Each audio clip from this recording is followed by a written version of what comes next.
What we're going to talk about today is international collaboration here as AI gets ever closer to AGI and so on.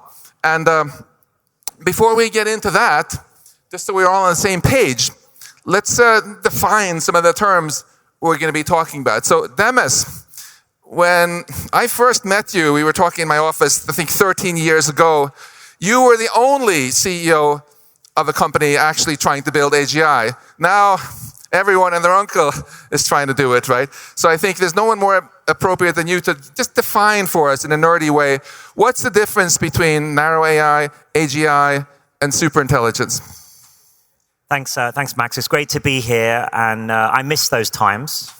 I will say that first of all, those quieter times when we could just quietly get on with research. It's not like that anymore, for better or for worse. So the way we define AGI, and actually it was a term coined by one of my co-founders, Shane Legg, our chief scientist, artificial general intelligence. We sort of define it as a system that exhibits all the cognitive capabilities that humans have. And the reason that's important is because that's the only way we'll know whether the system's truly general. If you want to do a more technical definition of that, then, Alan Turing obviously famously conjectured and proposed his Turing machines and proved that they could compute anything that was computable. So what we're after is a system that is basically a Turing machine. And as far as we understand it, the brain is a kind of Turing machine. So if we can mimic and map out the capabilities that the brain has in an artificial system, then we probably have a truly general system. Good. And how would you distinguish between AGI and superintelligence? Well, AGI, my kind of test for AGI would be, could it come up with something like not just prove a conjecture or prove a theory or prove a formula, but could it come up with a theory or a conjecture itself? So, for example, could it have come up with general relativity like Einstein did with the same knowledge that Einstein had at the time? Or, for example, we have systems like AlphaGo that can play amazingly creative moves, like famously move 37 in Game 2 of the Lee Sedol match, which never been seen before in Go. But could it have invented Go, a game as elegant or as beautiful as Go? And so far, none of our systems can do that level of invention. Right. So that's still missing from AGI. And then superintelligence would be superior to human intelligence across the board and be able to do things we can't even imagine. So, or from a sort of nerdy physics perspective, of course, the core idea that's in a way powered the whole AI revolution is the idea that intelligence is all about information processing. And it really doesn't matter whether the information is processed by carbon atoms in neurons and brains or by silicon atoms in machines. And if AGI is the attempt to basically be able to do human jobs, superintelligence is when you get vastly beyond that, which is clearly possible in that paradigm. So, given the definitions that Demis gave here, let's just do a lightning round. Who here thinks that it's possible, physically possible, to actually at some point build AGI? Raise your hand. Because that's everybody. Who thinks it's possible at some point to build superintelligence? Okay, so it can be done. Now, so many people are trying to build it. By what year do you think the probability will have reached 50% that someone is actually able to build it? Demis, what would you say?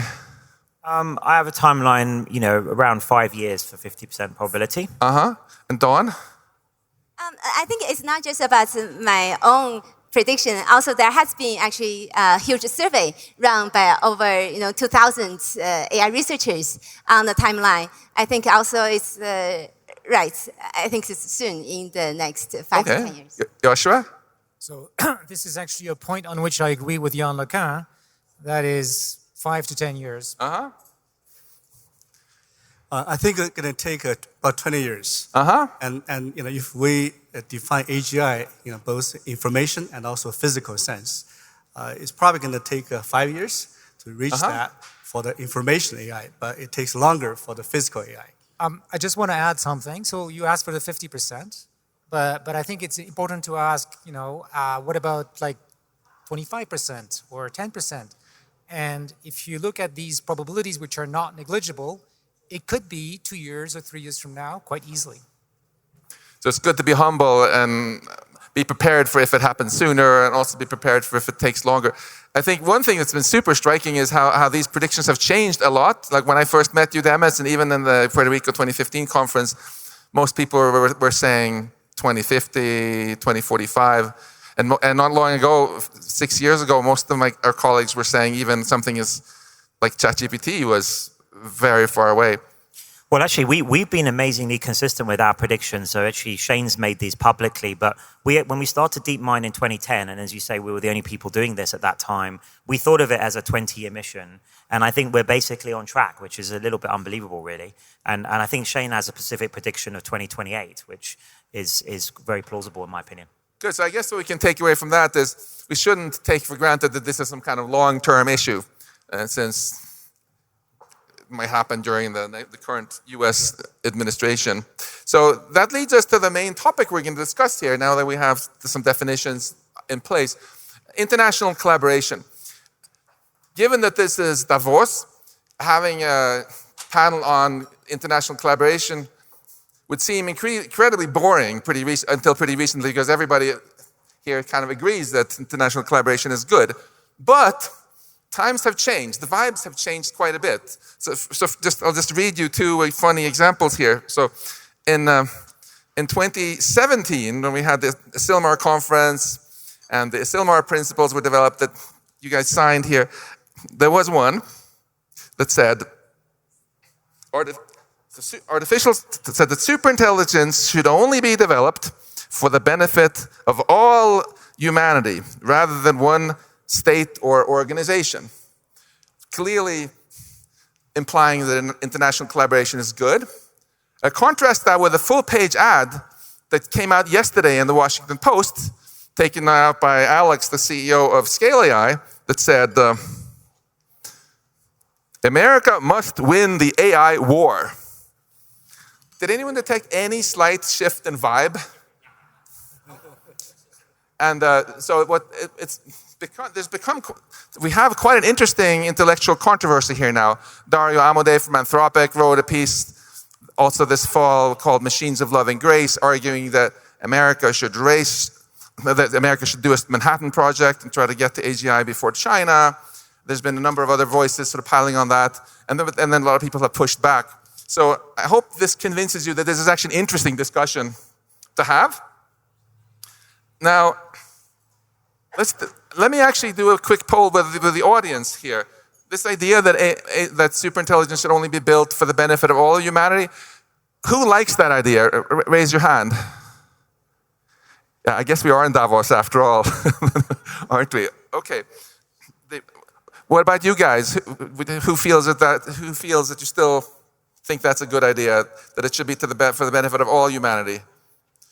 Okay, but I'm not going to let you off. I'm not going to make this boring and just have them agree on everything, okay? So we're going to dig into this and not just say we should collaborate, but talk a lot about why should we collaborate, what should the objectives be, how should we do it, how should we do it in academia, in business, in government. So we'll have a lot of interesting stuff to chew on here. And I think let's start with the why. Obviously, there are two fundamental reasons we would do it. One, to accelerate how quickly we can get the upside of AI. We'll talk a bunch about that. And second, to help avoid the downsides. So if we begin with the downsides briefly, all four of you actually signed this statement in May of 2023, saying that that superintelligence could, if we're not careful with it, that we have to take seriously the threat that it could cause human extinction, and take that as seriously as we take the threat of nuclear war or pandemics. So I would love if each of you can just very briefly explain to the audience why you signed that. What are the particular downsides that each of you want to avoid? Do you want to go first, Joshua? Or? Sure. I actually started thinking about this late compared to a lot of people who've been thinking about AI safety much earlier, just after ChatGPT came up. And I started thinking about, well, we're going to build machines like us, and maybe we're pretty close. And I hadn't really thought about it before because I thought this would be very far in the future. But there's another reason why I didn't take it so seriously. It's because as an AI researcher, you want to feel good about your work. and you want to look at the positive side of things. And the problem is if we build machines that are like us, they will have, like us, self-preservation goals. In other words, they'll be competing with us. I mean, hopefully we can do something different that doesn't have that competition property. But right now we don't know how to do it, and we didn't know how to do it 2 years ago. We still don't know how to do it. So at that moment I was thinking about my children, and I have a grandchild, and I thought, wait, my grandchild is going to be 23, 20 years from now. Is he going to have a life, right? So this is the reason why we have to do something. Like, we have to make sure that we build machines that are not like us, that maybe are smart, but don't want to take over, don't want to have their own survival be more important than ours. And right now, we don't have the answer. And it's something that matters for the whole of humanity, because if we introduce a new type of entity that is competing with us and more powerful than us, then we're cooked, right? It doesn't matter what country you come from, what kind of political system you prefer. This is a thing that should unite all of us. Thank you. Dawn, why did you sign that statement? Yes, I think as Yoshua mentioned, so, and also as we have seen, AI has been making this amazing advancements, but at the same time, really we don't have good understanding of how this new technology works at all. And it has capabilities that actually the developers didn't even design it in. So this is really, I think, it's really the first time where we are facing this type of technology that is super powerful. We don't really understand how it works, and it can have these emerging capabilities. And when we talk about, for example, comparing to nuclear weapon and so on, so this type of technology, actually, if it's putting aside the loss of control, if it landed in attackers' hands, like the potential of misuse, the risk can be even greater. One area that I actually do a lot of research in is to look at, for example, the potential impact of frontier AI in the landscape of cybersecurity. So in this case, AI can help both attackers and defenders. And the question is, who AI can help more, and so on. So we won't have much time to go into that, but I think in the near term, it can have severe consequences. And again, I think the potential downside risk can be even greater. So that's why, for the benefits of our humanity, I think there are all these risks that we really need to be careful about. We want to foster innovation, but at the same time, it's really important to mitigate risks. Thank you. Ya-Qin, why did you sign this statement talking about extinction? There are two things really kind of shocked me. The first one is AlphaGo. I'm an avid Go player, and I always thought it's going to take 20 years, 50 years to get to that stage. But in April 2016, right, when AlphaGo came out, that was the first shock. The second shock, of course, is the ChatGPT. So you shocked him. He did many times. Second, of course, is ChatGPT. In late November, December 2020, right? 2022, that's right, 2 years ago. And I was playing with it, and I suddenly realized, wow, this thing actually is the first software that passed the Turing test, at least for dialogue. And so obviously, the whole capability of AI, it just become such a reality. It's just immense power. The whole thing got accelerated. And also, I've been working on autonomous driving for years. So I thought, wow, this is going to pass Turing test, become so capable. And then when you use this for cars, right, for drones, for robotics, and they use it for biological AI, that's a term I use, then if you don't have the right control, and you will be out of control. So that's why I think the AI security, AI safety, the controllability becomes such an important issue. And that's why I signed it. Thank you, thank you. And love to hear the same from you. When you signed the Demis, it obviously really made waves because it's quite unusual that someone who leads a large company warns about the very technology that they're building. I mean, it speaks to your moral integrity that you did it anyway. But do you want to tell us why you did? So there's many reasons, and actually differently from Yoshua, we have sat with myself and Shane and others at the start of DeepMind. We always were considering the possibility of the risks along with the opportunities, because I guess maybe we thought it was nearer term than you did. So it was something we thought we would have to deal with. So we've had a long time to kind of sit with this and understand the issues they're going to be. It doesn't make them any less scary in some ways, but we sort of have to get comfortable with that duality. And the reason I signed it was because I wanted to give air cover and basically make sure it was in the Overton window for people who were proposing, many people on the stage, that we should do more research on this. There's a lot of uncertainty here. I'm a cautious optimist. So I think we will solve these technical challenges, some of which are very difficult, like Yoshua is saying about how do we build systems that are not going to compete with us. And there are many different ways, I think, of building AGI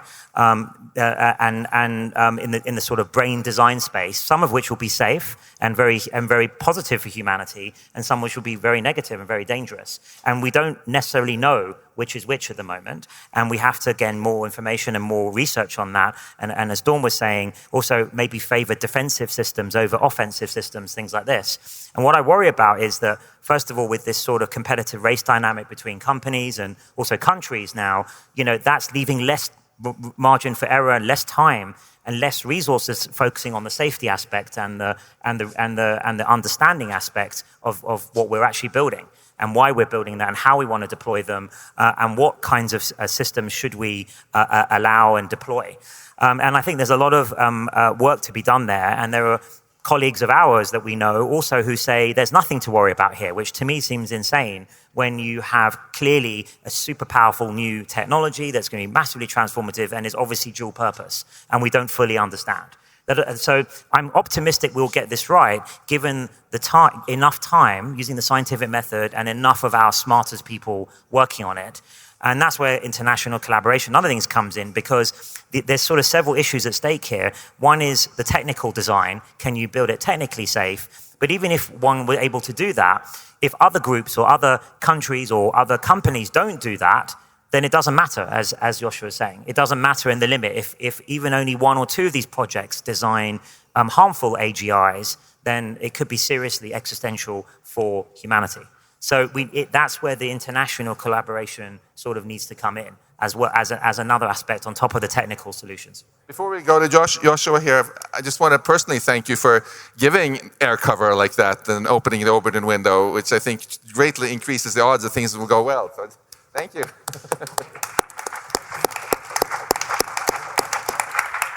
Yoshua. I want to react to one thing you said. I agree with a lot of things you said. There's one thing I think we could do, I want to say, which is you said we don't know how to make the difference between AI that's going to be potentially dangerous that we lose control of and AI that is safe. Actually, I think there's one bit of information about this which is very clear, which is agency.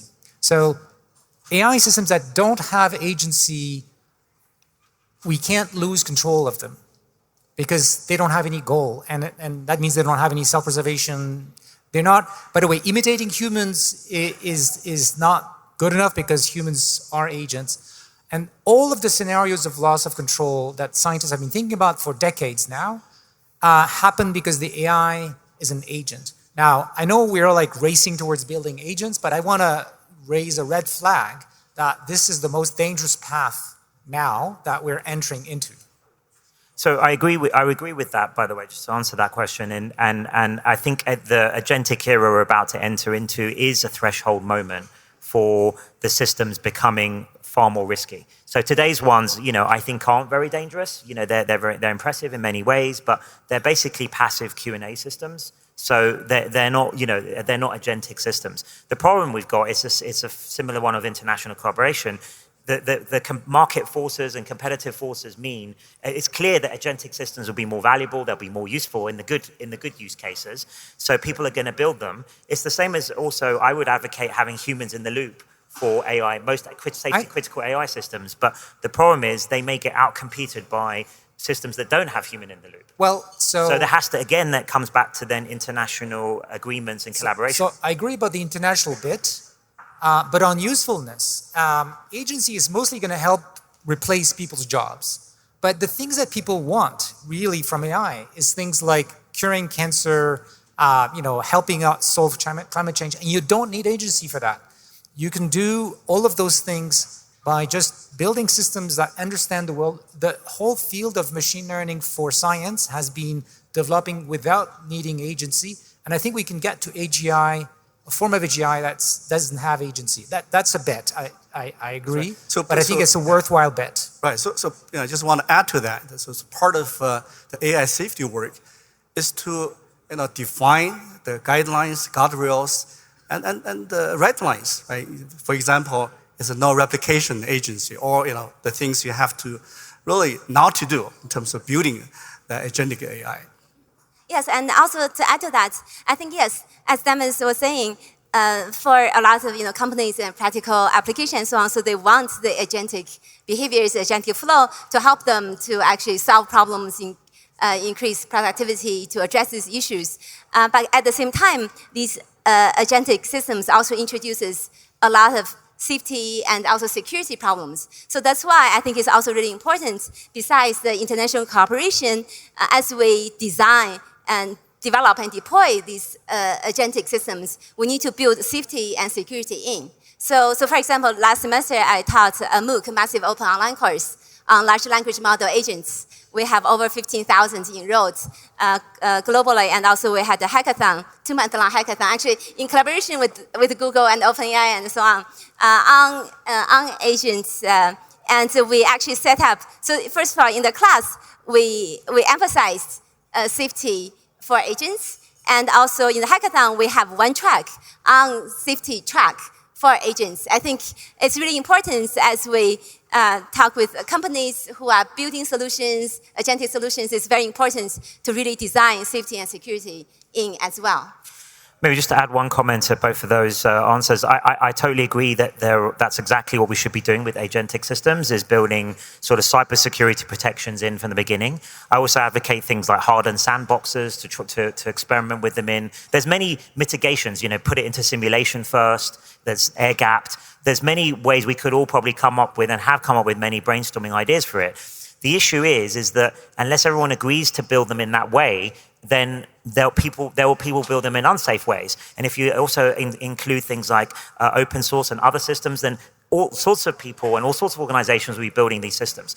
And I also dispute the fact that, unfortunately, I do think there's an economic gradient beyond science and workers that people want for their systems to be agentic. Yes. Even in just daily assistance, I agree with being that. digital assistant. When you say, recommend me a restaurant, okay, but why would you not want the next step, which is book the table? So right? That's a clear, obvious next step. I know there's a demand for that. That's obvious. And if you think of the military case, which is important for the international situation, it's even more the case, right? But it turns out that if we are able to build trustworthy non-agentic systems, they can be used as guardrails on agentic systems. And so I think that if we make progress on this, we could help also build safer agentic systems. But I think we should talk about the question that you're raising. This is a topic we'll absolutely come back to this. I just want to ask you, Demis, one AI application which may very well help cure certain cancers soon is, of course, AlphaFold that you won and the work you won the Nobel Prize for. Would you describe that as a fundamentally non-agentic system? Yeah. So that was sort of my original plan, actually, back 10, 15 years ago, and the whole reason I work on AI my whole life is applying it to science. And I think that's the number one thing I can imagine applying AI to is to improve human health, cure terrible diseases. Maybe number two would be to deal with climate and energy and those things. So these are the ordering of things that one wants to tackle. And actually, I would have preferred if it had gone the direction, it just hasn't gone that way, the technology where a lot of general AI algorithms were developed, but then applied in narrower ways to solve very important, what I call like root node problems, like protein folding, that unlock whole new avenues of research, but don't upend, the whole job market or anything like that. And then they wouldn't need to be agentic. AlphaFold is not an agentic system. It's a static system that sort of pattern matches, and that's not dangerous outside of what it does. So it would have been great to have had a decade or more of those kinds of systems coming out and curing cancer and those things first, whilst giving us time to understand these general algorithms better. But it just hasn't turned out that way. Right. So you've given us all a beautiful existence proof that doing non-agentic systems is not just a sort of boring thing that's useless. It might cure cancer and all sorts of wonderful things. We'll come back soon and talk about what kind of international collaboration, especially at the government level, might be able to steer the development a bit toward safer architectures. But I want to mix up a little bit the two reasons for doing international collaboration. That would be about international collaboration to avoid downsides.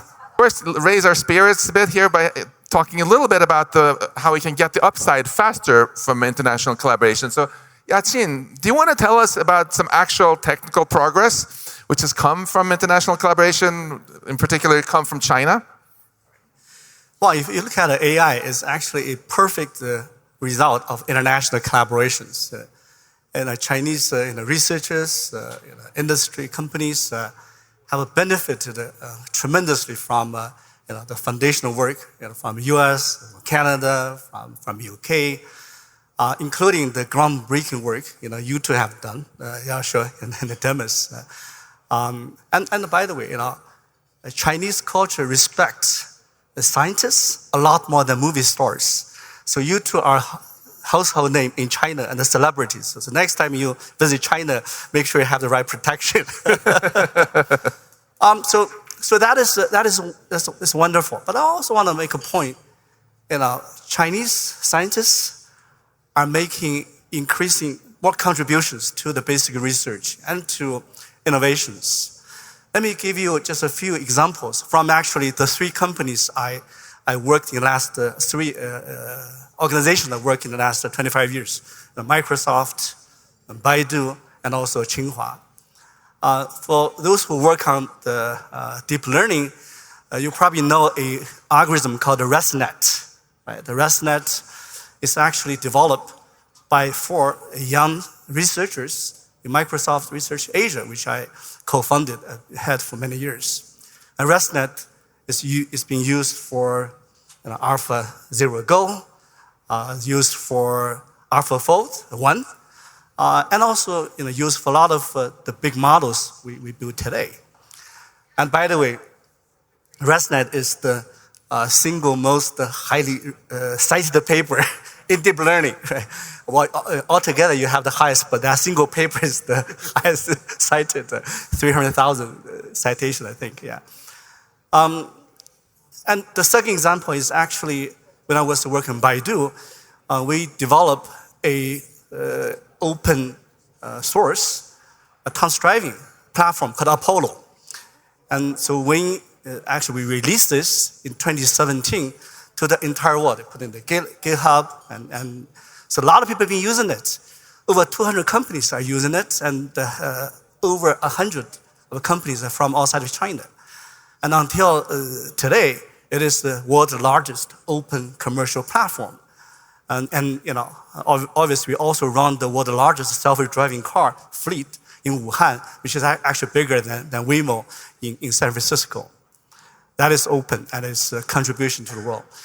And more recently, our young scientist at Tsinghua in my institute is using the result from AlphaFold, all the pretend structure prediction, and use that and also to bind with other molecules, the database, the 500 million of molecules.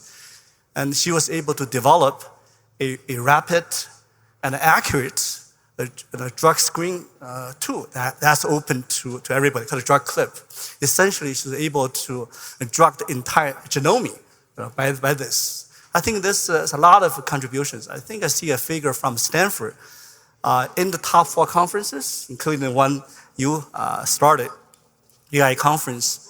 30% of paper coming from mainland China, and 25% citation coming from mainland China, including, of course, Tsinghua, which has been, and my group has been an active contributor to the top conferences. So I think there's a lot of, if China is now part of this, there'll be a huge loss to China, to US, and the entire AI community. Thank you for those 3 wonderful examples of how international collaboration is really enabling us to get to the upside of AI faster. And we shouldn't forget to mention that just last week, as of just a few days ago, the best open source model on the planet right now is not Llama. It's a Chinese model from DeepSeek, which my colleagues at MIT are pouring all over to see how they can learn from it and so on.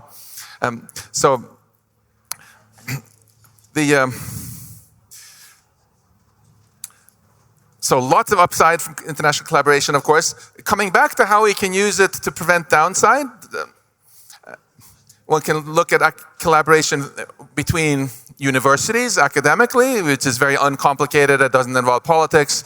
One can look at companies from different countries comparing safety practices, best practices, etc.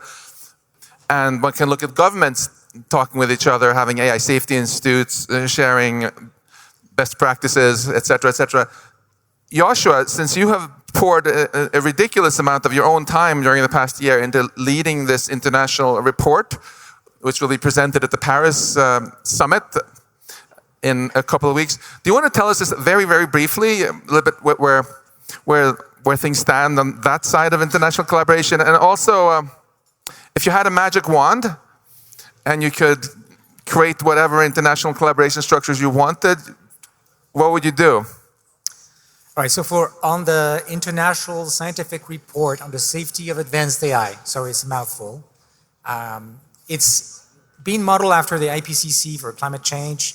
It's bringing about 95 experts from around the world, all the countries, not all the countries, but representative set of countries, China, of course, and many countries.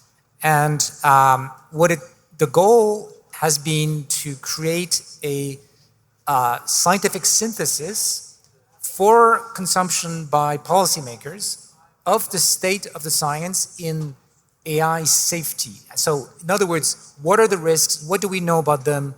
What are the mitigations? And not just the extreme risks, like all the risks that arise from the frontier models, the largest models. That includes including things like jobs and discrimination and things that we understand better, but also the things that we need to study more.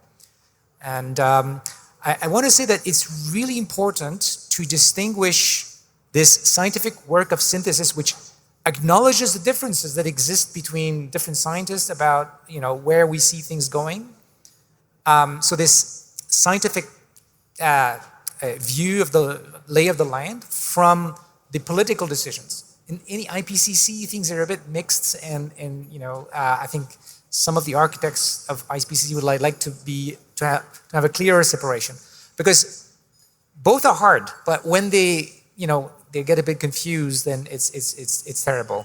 And of course, the hard job now is for the policymakers of multiple countries to deal with that. So my magic wand would basically say, the endpoint that is going to be stable and safe and beneficial for humanity in terms of political organization is one in which we have as few ASI, AGI projects as possible, but that their control, their governance is distributed. In other words, the power over these systems is not in the hands, just like in the principle you cited, of a single country, or even less of a single corporation or a single person. Now, how do we get there? I think that's a difficult question. And going back to the things that Demis said, it's really important to acknowledge that right now we are on this trajectory, which is more adversarial, and people are thinking mostly about how the other people, other countries are going to be using AI potentially against us, and we have to win this race. And we have to start by acknowledging that this is a real risk, but we also need to bring into the picture the larger risk of, we all lose. So it sounds like, is it fair to say that you're saying that ultimately the largest national security threat to America, to China, and to everyone else isn't actually ultimately another country, it's out of control superintelligence? Yes. In a way, I've been talking actually to national security people a lot in the last year, and the way they like to think about it, because they like to think about a nation state that could be dangerous to us and so on. And the way they like to think about it is, well, rogue AI is like another state that shows up on the map, and we don't know where it is, and it could threaten us. I think it's a good way to think about it. Great. Dawn? Okay. Yes, Yoshua made great points, and I think so. There is also another reason why international cooperation is important. So recently we had we launched with a number of leading AI researchers. We launched a proposal on the path for science and evidence-based AI policy, and Yoshua is a supporter of this as well. So in there, essentially we talk about that. So currently there's a lot of, unfortunately, there's a lot of fragmentation in the AI community for approaches to AI policy. But however, it's really important that we actually unite the AI community to reduce fragmentation and have a united front to really develop the best AI policy that's grounded in science and technology, and also to prioritize the advancement of scientific understanding of AI risks and how we can successfully identify and mitigate them. And within this proposal, we listed 5 priorities. And the number 5 priority is actually to build community consensus, have international cooperation, and essentially bring the community together, have essentially open dialogue, to have people from different perspectives to really come together to work together and unite the community for this science and evidence-based approach. And Demis, I'm going to say simsalabim, which is a Swedish spell that turns your microphone into a magic wand. What would you do with a wand? Well, look, I think in an ideal case, and I think there's sort of several institutions that will be needed. I would advocate for a kind of CERN for AGI. And by that, I mean a kind of international research-focused, high-end collaboration on the frontiers of AGI development in the last few steps to try and make that as safe as possible. You would also have to pair it with a kind of an institute like an IIA, like the Atomic Institute, to monitor unsafe projects, right, and sort of deal with those. And then finally, you need some kind of supervening body that is involves many of the countries or all the countries around the world that input into how you want to use these systems and deploy these systems and what the value should be in these systems and so on. So a kind of like UN umbrella, but something that is fit for purpose for that, a technical UN, let's call it. So I think if you had that kind of trifecta, that would be pretty maximize the chances, I think, of this going well. So Demis, how do we get there? I think we're saying more or less the same thing. Yeah, I think actually the IPCC step that you're taking, I'm very supportive of. I think is a good first step. I think the AI Safety Institutes that we were very supportive of in the UK and the US is a great setup. There could be the beginnings of a kind of CERN and the IAEA sort of situation. It could go either way. And I think these international summits that I was also very encouraging of, the first one in the UK, then in South Korea, and the next one in Paris in a few weeks. I think most of us are probably going to be there. I'm definitely going to be there. I think that's critical to advance the international dialogue at the highest political level, so that the politicians and governments understand what's at stake and buy into this. Because I think there has to be government involvement. And absolutely, it shouldn't be one country or one corporation or certainly not a person. It's going to affect all of humanity. So Ya-Qin, your microphone is also a magic wand now that you can wave. What would you like to see happen? Well, I don't have much to add to what they have said. I agree with that. But I do want to make a comment on the model of international collaboration. First, we should put the best minds to solving the common issues. Demis just mentioned, the climate issue. There's renewable energy. There's healthcare, new medicine, epidemics. That should not be boundaries. All the brilliant minds in China, U.S., Europe should work together on that. And also, I think we should have three separate tracks. One, of course, is government to government. The second track is business to business. And the third track is academia. And obviously, right now, the track one, right, China, U.S., is not working very well. But let's make sure, there is a constructive dialogue, using Professor Schwab's word. But I think in the business actually can work together, right? Business, they will compete, they will collaborate, but let's make sure they do this in the market force, not in terms of ideology or national boundary. When I worked for Baidu, our biggest competitors actually was from the Chinese companies. We competed. I think it is okay to compete. And then, of course, academia. Academia, we should keep the maximum freedom. And universities, students should work together. And I mentioned our institute. We have students publish a lot of papers in the top conference. They publish papers. They cannot get visa, right, to go to this conference if the conference is US or Canada. So let's just break those barriers, make sure there is continue to be a freedom in terms of academic exchange. Terrific. Anyone have any more?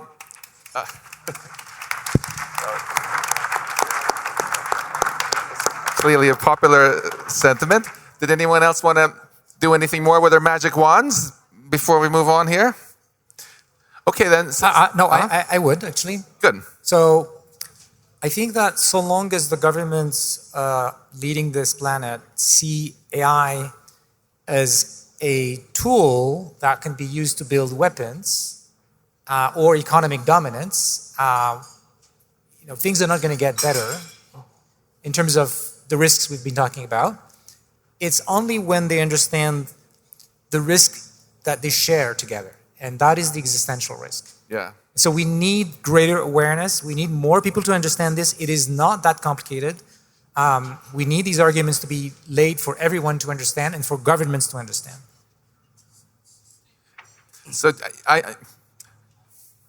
I think even though that sounds like a dark comment, that we need to increase awareness that this could be game over for humanity if we do it wrong, I think there's a deep optimism in there, actually. And I mean, you actually alluded to it yourself as well, in that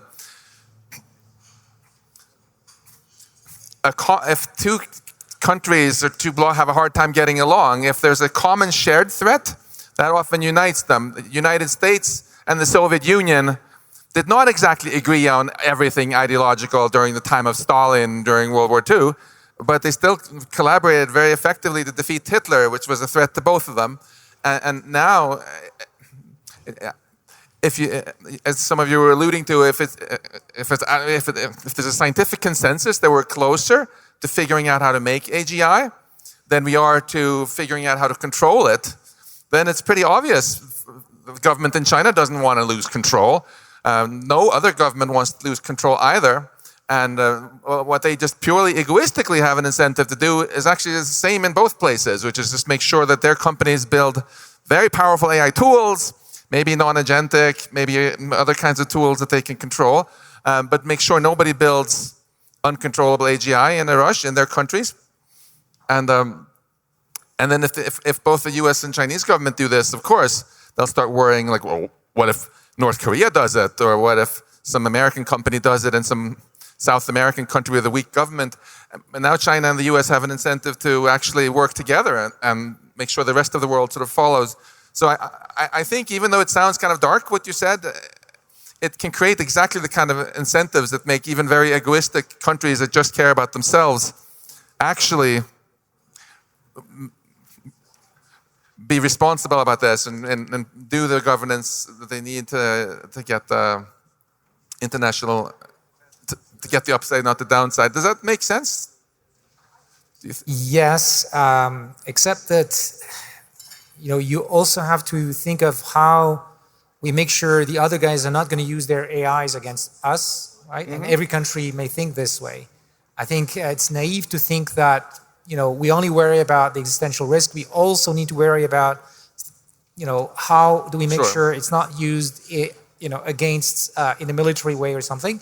And that is a place where we need, by the way, new technology for treaty compliance verification so that we can trust each other, just like we've done for nuclear. And also add to what Ya-Qin and Yoshua mentioned earlier, I think in this international collaboration, first entry point, I think, and also the easiest entry point is through scientist collaborations. And actually, it's great to see as a good fun fact. So I think all the four of us, except Demis is at Google, but all four of us as professors, we actually have been part of this effort on international dialogue on AI safety, where we actually together with other leading AI researchers, we have been traveling to different governments in the UK, in China, and in Europe, and Italy, and these other places to actually talk to governments to actually raise awareness of AI safety and try to build up the international cooperation. I think the scientist bridge is a very important first step. Thank you. I think we were out of time unless someone has a 10-second final comment. So we're going to finish by evaluating our panel. Let's see if they've convinced you that international collaboration is actually a good idea. If you think that, raise your hand. Okay, I think you've succeeded. Thank you so much, dear panelists.